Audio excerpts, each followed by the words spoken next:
Hey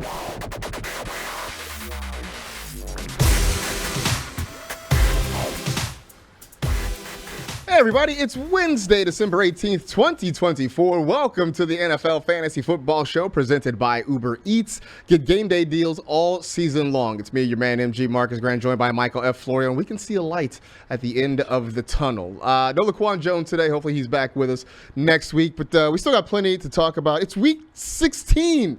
How many leagues have you survived and advanced in? So last week I was on here I only made it in 3 of my double-digit playoffs, which wasn't great, but all 3 advanced, so I'm happy with that.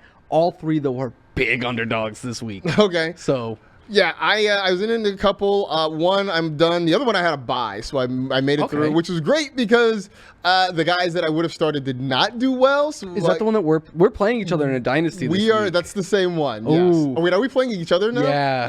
Okay. So yeah, this is for the semifinals. Yeah. If I had played last week, I would have lost because my team did not do well. Because you have Geno, right? I had Geno. I had Saquon. I had a lot of guys who did not have big. You know what? That's what happens. Your team, these big Cooper Kupp, Saquon, all of those teams that had the bye and survived it, going to win the championship. You know, because you get the bad one out of the way. Yep. And then you just roll on through. So we will dive into the Week 16 slate, also give you some fantasy hot takes. But let's get started, as we normally do about this time, with some fantasy headlines. And got a couple of quarterback-related headlines today. First one in Cleveland, Jameis Winston now being sent to the bench. It'll be Dorian Thompson-Robinson getting the start for the Cleveland Browns. So no more Jameis. Instead, it is DTR. We had really come to get comfortable with having David Njoku and Jerry Jeudy in our lineups. Does this mean that time is over now? Full disclosure, I had Jerry Jeudy as a start and start him, sit him, and then this news came out, and I was like, delete, because I can't in good faith be like, start him, no questions asked. To me, it's a lot more matchup dependent when it comes to Jerry Jeudy. Who are your other options? If you don't have anyone that you feel great about, I think it's worth taking the shot on him. David Njoku, though, I would take the shot on him because, 1, it is the best matchup a tight end could have right now. 2, I still think he's going to get plenty of volume. But 3, who are you going to play over him? Right. Tight end is so bad right now that I think you still start him. But this is awful for fantasy purposes because, we had starters in Jeudy and stuff. And the thing is, I know he doesn't turn Jameis was turning the ball over a bunch. DTR's interception rate, small sample size, but this year it's twice as high as Winston's. Yeah, there's nothing about DTR that's going to make you want to start him, right? Because he's not going to distribute the football. He'll run a little bit, but not enough that you feel great. It's not it's not a Justin Fields sort of situation with Dorian Thompson-Robinson. But obviously, we don't really feel great enough about a lot of the pass catchers that you can absolutely for sure start them. I know Jameis was a turnover machine, but he was also throwing the ball 40 times a game. He was putting up big yards and was throwing touchdowns.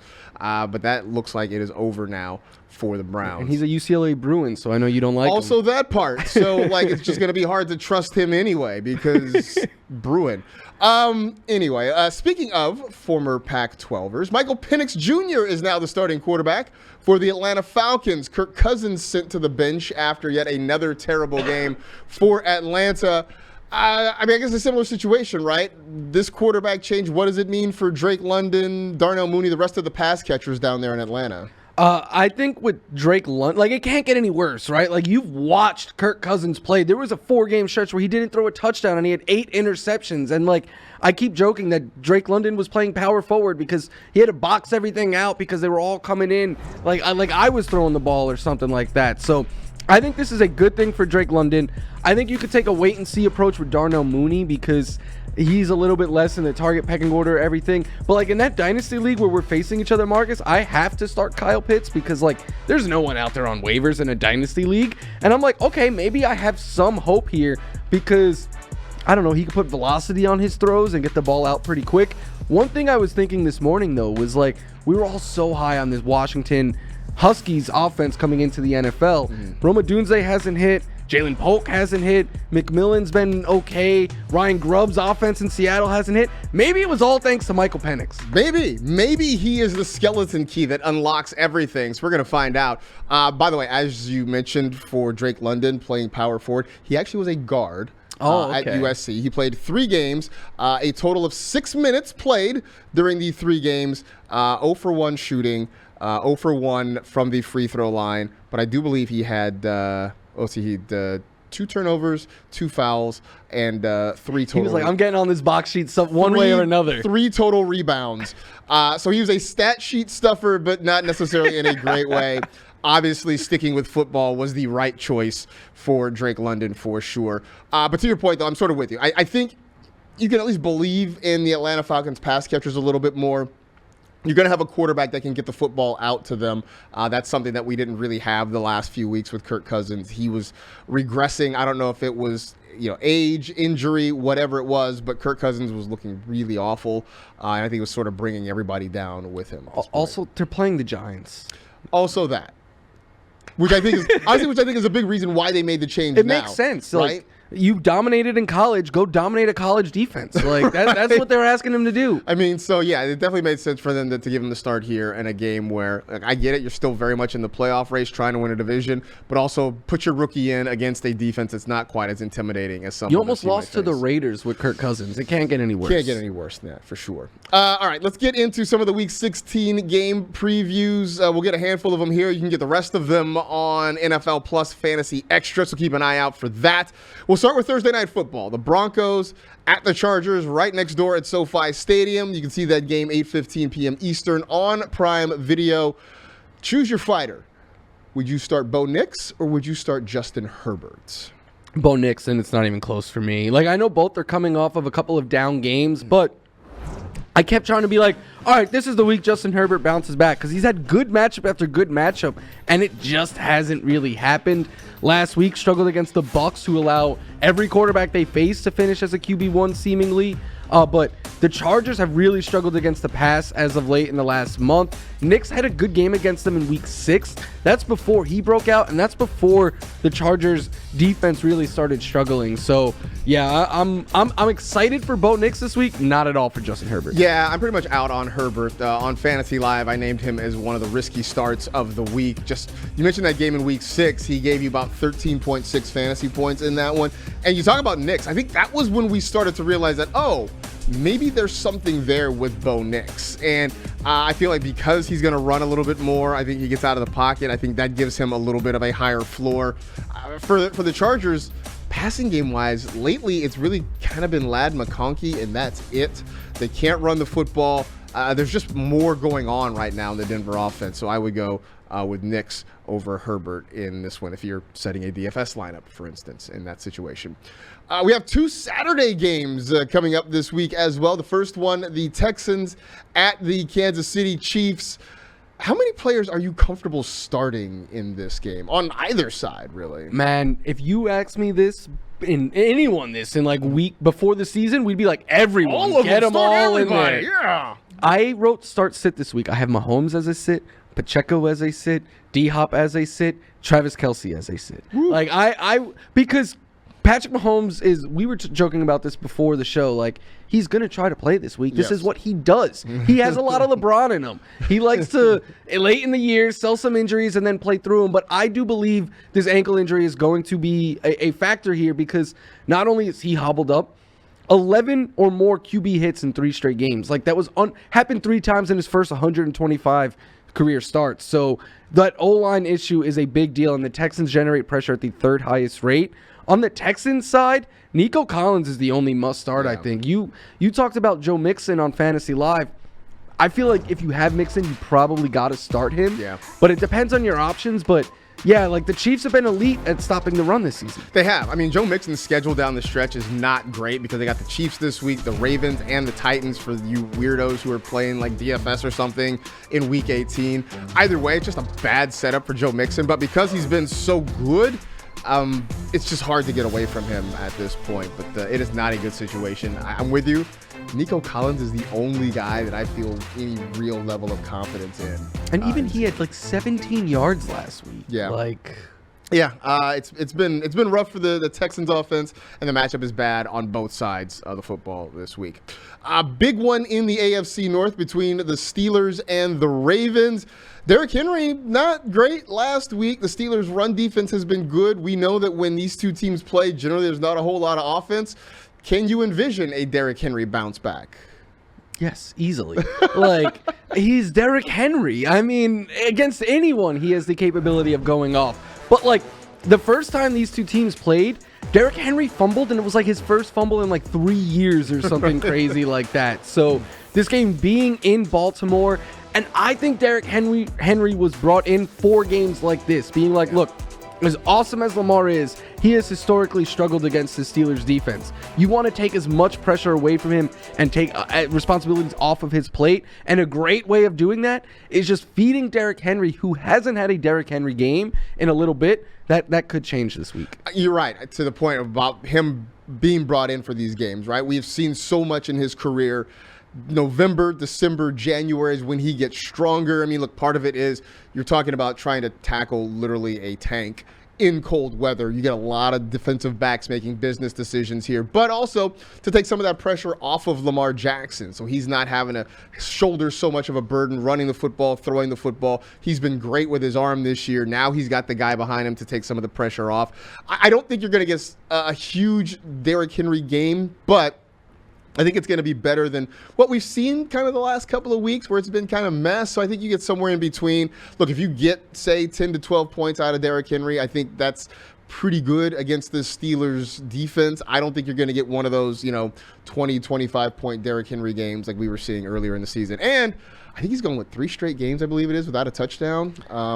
I need him to. We have a Fantasy Live playoff draft going on, which we'll have fun with later in the year. Yeah. I need Derrick Henry. He didn't come through for me last week, which was a game I thought would be the Derrick Henry game. Yeah, so we'll see what happens. But should be an interesting one, though, against the Steelers. Always entertaining when these two teams play. And you can see that, of course, on Saturday there on Fox.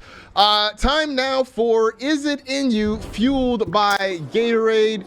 I still don't think we've completely decided what this is. I think we've leaned towards sleepers for the guys we're picking in this one. So who is your player for this segment of the show? It has to be sleepers. Otherwise, people are going to think I'm crazy, for me at least, because I went with Amir Abdullah, who I'm more excited about than I probably should be. Last week, after Sincere McCormick got hurt, he played more snaps than Alexander Mattison. He had 7 targets, and that led to him scoring 19 fantasy points. And in the game prior to Sincere McCormick's breakout, he had 17 fantasy points there as well. The Jags, top 3 in fantasy points per game allowed, but also in the top 5 in catches, receiving yards, and receiving touchdowns allowed to running backs, and he is their pass catching back. Yeah, and look, we have been trying to make it happen with a Raiders running back all season long, whether it was Zamir White, Alexander Mattison, Abdullah at one point, Sincere McCormick. It was going to be Sincere, It was going to be Sincere McCormick. But now we're back to Amir Abdullah here, and the matchup the rest of the way for Raiders running backs is really, really good. So we'll see if Abdullah can take advantage of that. For me, it's going to be Brenton Strange, and I know a lot of you out there are, what exactly is a Brenton Strange?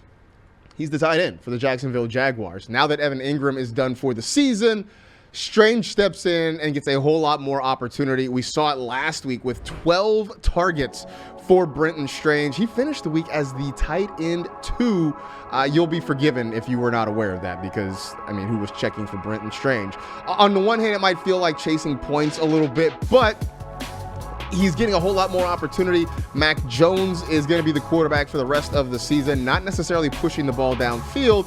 There's not a lot of options here. It's Brian Thomas Jr., and then it looks like Brenton Strange could end up being the second option in the passing game here. It's a really good matchup against the Raiders, who've struggled against the tight end position all season long. So while on the one hand, yes, maybe it does feel like chasing the points a little bit, on the other hand, you can make a really strong case that there's just really a lot of opportunity here in this passing game because there aren't a lot of places for Mac Jones to go with the football. So Brenton Strange, a very deep sleeper at tight end, but if you need to stream the position this week or you just kind of want a contrarian play, Brenton Strange could be your guy for the Jacksonville Jaguars. I'm going to step away for a quick break. We come back. We got some hot starts for the week and a look at some more of the Week 16 game slate. That's all coming up next here on the NFL Fantasy Football Show presented by Uber Eats.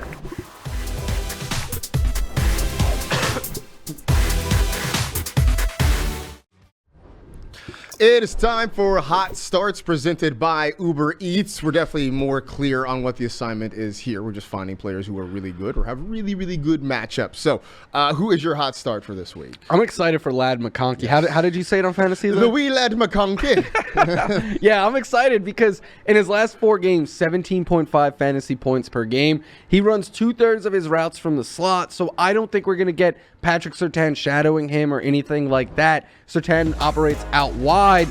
And then to get even more excited, the Broncos use man coverage at the 5th highest rate in the NFL.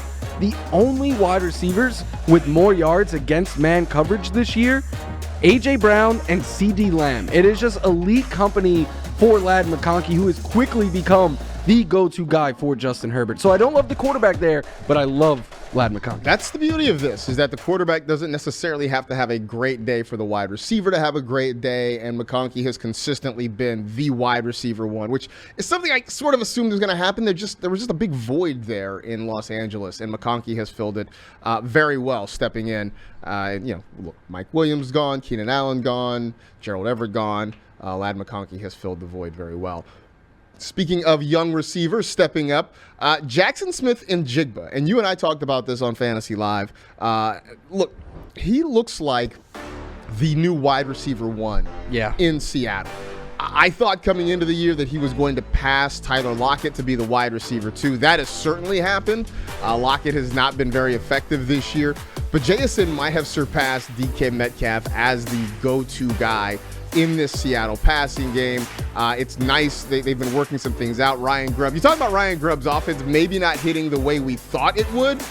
He has certainly unlocked JSN, though. That was something that Shane Waldron was not able to do last year in Seattle. Throw in the fact that he's working primarily out of the slot, going against a Vikings defense that has given up a lot of yards, not necessarily a lot of touchdowns through the air, but a lot of yards, and especially a lot of yards to slot receivers. We saw last week Keenan Allen go out, have a really nice fantasy game against this Vikings defense. I think regardless of whether it is Geno Smith or Sam Howell, I think you can expect good things out of JSN. With Geno, I like it a little bit better, but I still think Sam Howell finds a way to get Smith-Njigba the football. And I mean, you weren't not starting him at this point. I mean, he's been too good. Yeah. But now I think you can expect a pretty good game coming out of him this week. Eagles at the Commanders. Last time these teams played, Jayden Daniels did not have a great game. The Eagles have been tough on quarterbacks all year long. Would you trust starting Jayden Daniels against Philly this week? You know who you're asking. I'm just trying to help the people here, okay? And look, I've gotten a lot of questions this week about it, and I do. Yes, I know he struggled the first time they played, but context, like.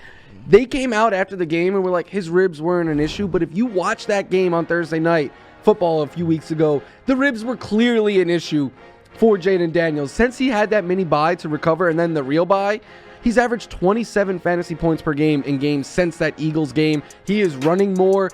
Him and Terry McLaurin feel safe for like a touchdown or two each and every week.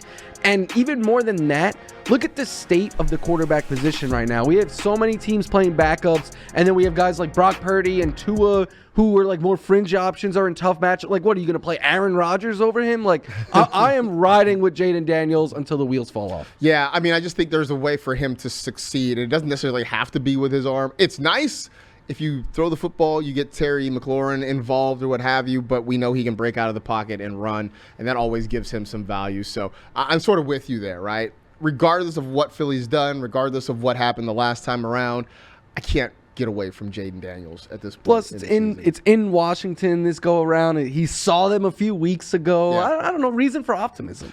Is he a top 5 quarterback pick next year? I think so, yeah. Like, we were talking about it on Monday, but I think the top 5 is pretty secure in Allen, Lamar. I think those are the top 2, no questions asked. Yeah. Jalen Hurts, Joe Burrow, maybe? Joe Burrow and Jayden Daniels. I think those are the top 5. Yeah, I think that's probably where we are right now with Jayden Daniels. Sunday Night Football, Buccaneers at the Cowboys. Mike Evans on his quest for 1,000 yards. He right now is 251 yards away.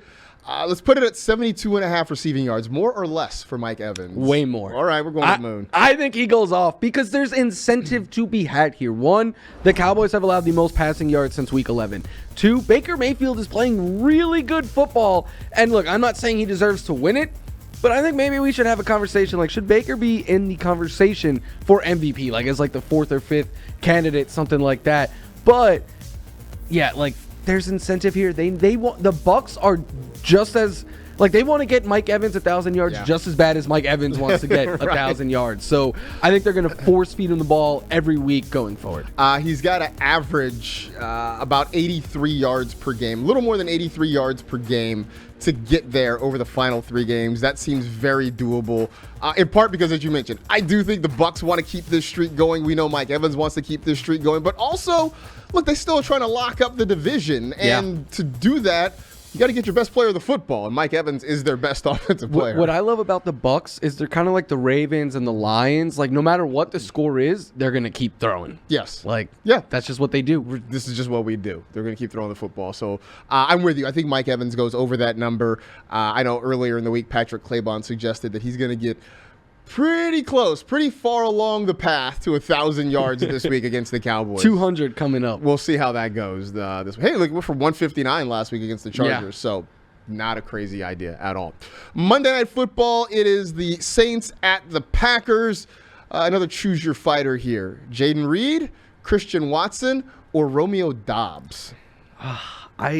I hate that this has become a thing because, like, I want Jaden Reed to be the guy so bad. And that's the one I'll pick here because the matchup against the Saints, like, I think that you could just generate a lot of short, quick touches for Jaden Reed and let him run wild. He could get used as a ball carrier as well. The other two kind of eat off of each other's plays. Like, Reed has a role as the lead slot guy here and the guy that they manufacture touches for. The other two, it's kind of a guessing game week to week, so I don't really love going that route. Yeah, you know, we noticed last week they did get a lot more rushing attempts for Jaden Reed, which was a thing they had kind of gotten away from over the previous few weeks, but they kind of started to get him back going again. And it's Reed and not Deebo Samuel that leads all wide receivers in rushing yards this year. So Dairyland Deebo legitimately is a thing this season. I still think he's the guy. If I'm picking between the three, if I'm putting together a daily fantasy lineup, I'm picking Reed. He's probably the guy that is going to cost you the most, but he's also the guy that seems the most guaranteed to get a lot of opportunities over the course of the game. So there it is. Any Saints? Is it? I mean, any Saints that we really like? I mean, we don't know what Alvin Kamara's situation is just yet. I was gonna say maybe Kendre Miller, and that's it. Ugh, it's bad. It's bleak. Especially with word that Derek Carr probably done for the rest of the season. Like, I think Alvin Kamara just wants to he wants to hang out with his friends, and none of his friends are on the field right now. So he's like, what am I going to do? I get it. We all just want to hang out with our friends at some point. If you want to see the rest of our Week 16 game previews, you can check us out on Fantasy Extra over on NFL Plus. Be sure to check that out. Time now for Hot Takes presented by Frank's Red Hot. Florio, get spicy. What's your hot take for the week? The player who cannot catch a touchdown at all, Trey McBride, scores not 1, but 2 touchdowns this week because I think, look, the Cardinals, just like he doesn't have a touchdown and he's quickly approaching all the records for most catches and yards and everything in his season without a touchdown. The Cardinals are aware of this, and they tried getting him a touchdown on a manufactured touch on the goal line last week. It didn't work. I think we get something like that early on in the game, and then I think McBride just catches a routine touchdown because no team has allowed more to the tight end position than the Carolina Panthers. And despite not having a touchdown, he's still giving you 20 fantasy points per game in the last month. So imagine what he could do if he catches a touchdown or two. Yeah, I mean, once he breaks the seal, then I think touchdowns are just going to come. But, they got to find a way. Like 4 in the final 2 games. You got to find a way to get that first one, and then we're off and running from there. Along those lines, I say Cooper Kupp catches 2 touchdown passes because why not? The overcorrection is coming, right? He had just 3 targets, no catches last week against the San Francisco 49ers. Matt Stafford's not going to let his boy go out like that 2 games in a row. They're going to figure out a way to get it done. Throw in the fact that the Jets secondary has not been great for the last few weeks. We saw last week it was Brian Thomas Jr. doing some work from the slot, had a couple of touchdown catches against the Jets. So, look, I think Puka Nacua still eats. If you're worried that one guy's going to eat and the other one won't, I think both Puka and Cooper Kupp can have good games. But for everybody who survived the bagel or had the bye, this is when Cooper Kupp comes to life for you this week. Before we get out of here, want to take a moment to say goodbye to a member of our team. Our producer, Madison Sanders, is off to new adventures. We have appreciated all the work she has put in with us over the last couple of seasons. It's been a big part of why this show is what it is and how it works. And so we are happy for you, but we will miss you here immensely, Madison. We appreciate all of your work here on this show. So there you go. Then in the meantime, for us, that is it. We are done. We appreciate you hanging out with the NFL Fantasy Football Show. You know the drill. Tell two friends to tell two friends. Rate, review, and remember, once your winter fat is gone, soon you'll have spring rolls. Be safe, take care of yourselves, and we will talk to you tomorrow.